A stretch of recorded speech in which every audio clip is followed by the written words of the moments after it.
Okay, this is a little rant, sort of remembrance of games I used to own. I'm calling this the Ghost Collection. So I buy and sell games like a crazy person because I get curious, I buy something, I explore it, and I maybe play it once or twice, and then it's gone. I'm trying not to do that at this point in time, but it's getting a little bit tempting right now. Um, so some games I used to own and my thoughts on them.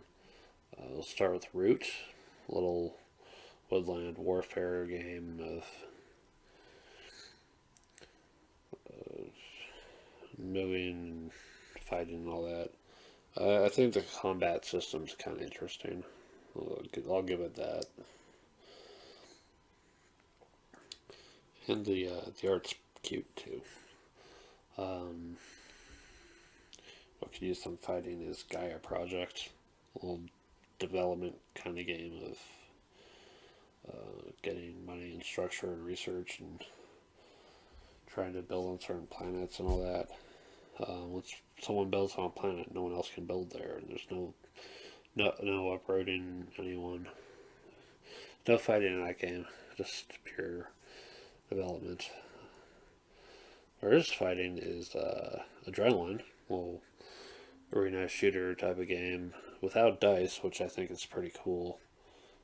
Compared to Frag, which it's an entertaining experience, but it's very math heavy, very dice oriented. Doom, has that deathmatch option, but it's mostly the scenarios of fighting against demons and all that, and that's a game I kind of miss. Well, I had both, the one based on Doom 3 and the one based on 2016. I'd be happy to go back and get either one someday, but it's not like I'll ever run the scenario. Speaking of fighting things in space, Death Angel, Space Hulk card game. I even had Space Hulk 3rd, 4th edition, but the card game's actually pretty cool. I like that one for sometimes. Um, Speaking of fighting stuff against an animated system, Gears of War, which is talked about in the chatting stream video, is it's as much as I said about Descent that I like having a bad guy to play as or play against. Gears of War did the automated enemy system pretty well. Um, and Rex Final Days on Empire. So if you've played the classic Dune board game, it's basically an updated version of that with the Twilight Imperium factions. It's a hard game to really get going because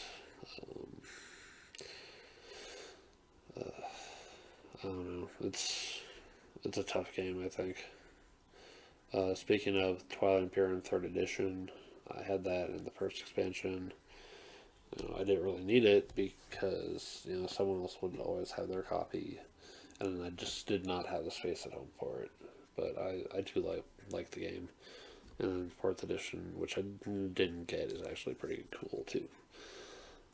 More space stuff is Star Trek Ascension, which I had that and a lot of expansions for, and the Borg.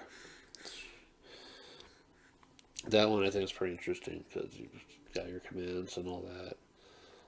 The Star Trek universe is alright, but that game had this like kind of free-form space system building thing, which was interesting.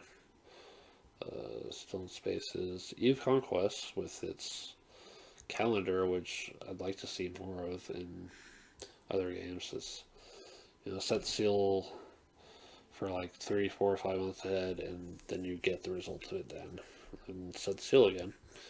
The map never changed, but the political landscape made it so. Different things would be um, valuable at different points in time. Still in Space's Firefly.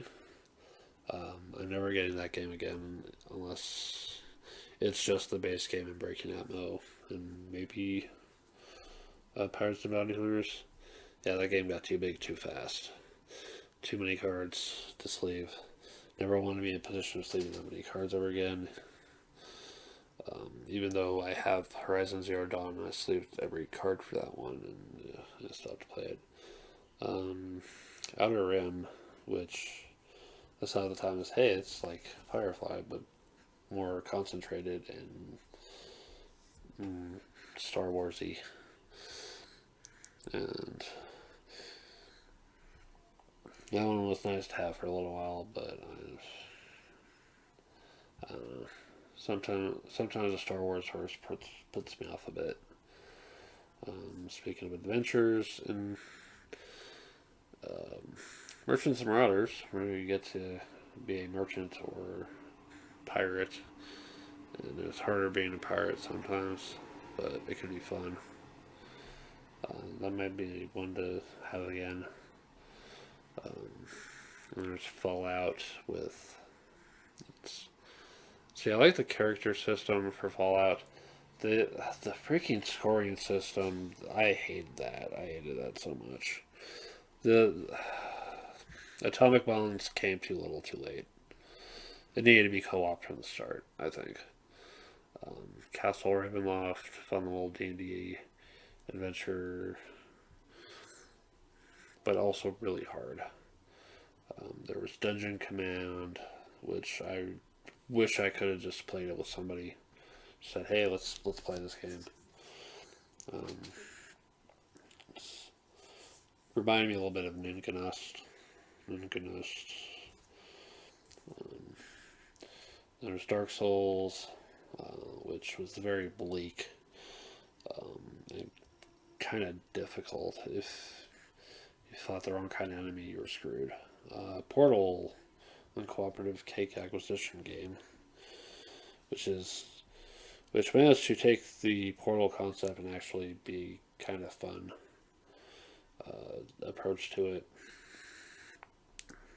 And the best part of getting a copy of that game was getting Portal 2 code. So yay, Portal 2 is fun.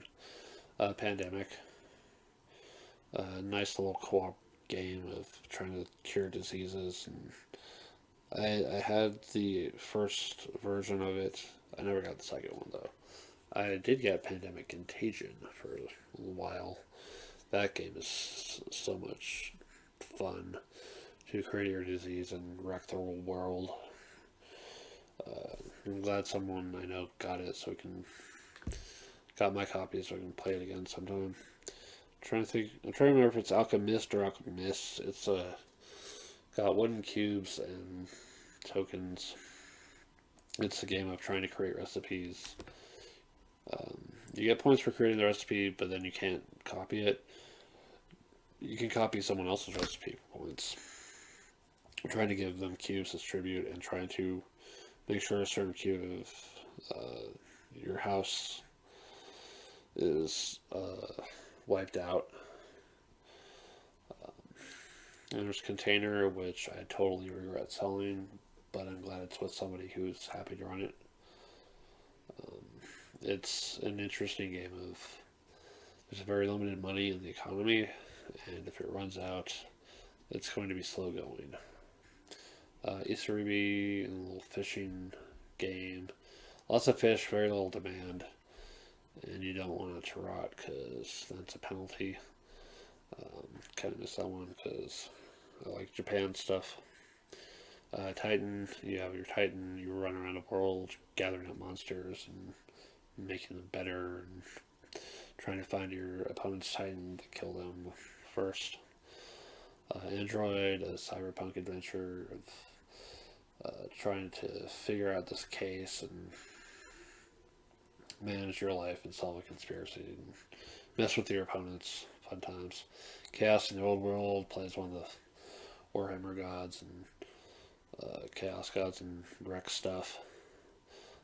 It's probably one of my favorite things based on the Warhammer license ever. The little 7 games: Escape, Omega Protocol, Invasion. Escape was an interesting little survival horror type of thing with aliens and all that, but it's random. It was kind of hard. Uh, Omega Protocol, I got to run that once. It was a fun time. It was the substitute for Doom being absent at the time and a need for more sci-fi dungeon crawling. It's pretty cool. Invasion, a co-op global defense game against another alien threat, and I've played that game solo a few times, which you probably shouldn't do. It will break your mind at times. And really, there's just a ton of games, It's Constantinopolis and Planet Steam, business games, are good times. I've I've bought and sold so many games. It's insanity. I just some games will I kind of miss having. I'm kind of glad I'm free of having them around because my space is limited. I really need to cut down on collecting games in general and settle on a collection and just say no more. I'm almost to a major breaking point of I want to get rid of 95% of my games. Um, I miss I miss my old games. I'm just realizing how little I actually needed them after all. And I think it's for the better if I just focus my life on something else. I don't know. Games are so much a part of me. I don't want to get rid of them all. But what else do I do? I think I want to be. I want to embrace the board gamer in me and just celebrate it. I had the series Pillar Loves Tabletop Games for a reason. I want to stand up for the things that I love, no matter what. You're never too old for games like these, no matter what. So, you know what? No regrets. See you next time.